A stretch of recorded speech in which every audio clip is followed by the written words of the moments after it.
Pudding বানানোর অপরিহার্য উপাদান হচ্ছে ডাব। ডাবের পানিটা ঢেলে নিচ্ছি।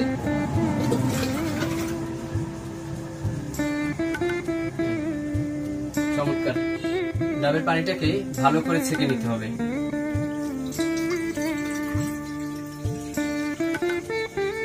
যাতে কোনো ময়লা পানির সাথে না থেকে যায়। আমার ডাবগুলো বেশি কচি হওয়ার কারণে ডাবের ভিতর শ্বাস হয় নাই, তাই আমার আলাদা করে আরেকটা নারিকেল নিতে হয়েছে।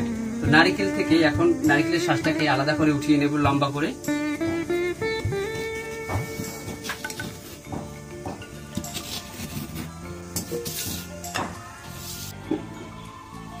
একটা ইউনিক কালার আনার জন্য আমি বিটরুট ব্যবহার করছি।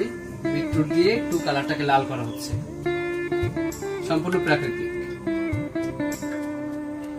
ঠান্ডা অবস্থায় দিয়ে দিচ্ছি 2 চা চামচ আগার আগার। আপনারা চাইলে এটাকে হালাল জেলাটিন দিয়েও করতে পারেন। ভালো করে মিশিয়ে নিতে হবে। দিয়ে দিচ্ছি 1 টেবিল চামচ পরিমাণ চিনি।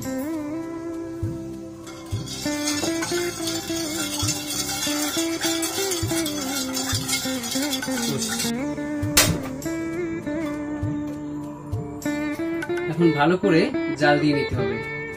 যতক্ষণ বলক না ওঠে ততক্ষণ লাড়ার উপরে থাকতে হবে। ভালো করে নেড়ে চিড়ে নিতে হবে।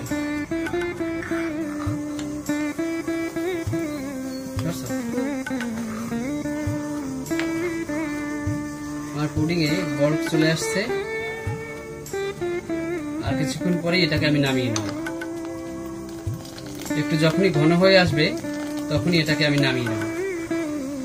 এখন আমি এটাকে চুলাকে বন্ধ করে নিচ্ছি।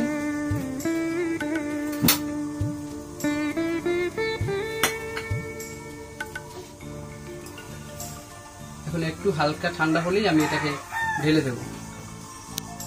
নারকেলের শ্বাসটাকে ভালো করে নিচে ছড়িয়ে নেব। এরপরে এখন পুডিংটাকে আমি এর ভিতরে ঢেলে দিচ্ছি।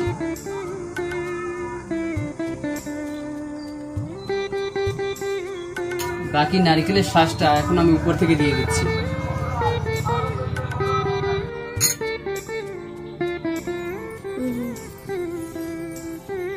সাধারণত পুডিং একটু সাদা হয়, কিন্তু আমি ওই বিটরুট দেওয়ার কারণে হালকা লাল আসছে। কালারটা একটু অন্যরকম লাগছে দেখতে।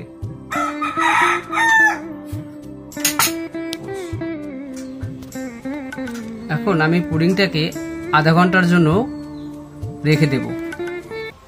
আধা ঘন্টা পর ফ্রিজ থেকে বের করে নিয়েছি আমার পুডিং।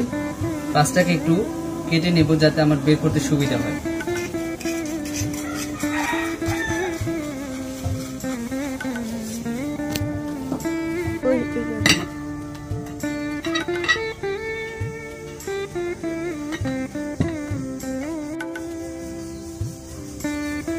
তৈরি আমার মজাদার পুডিং।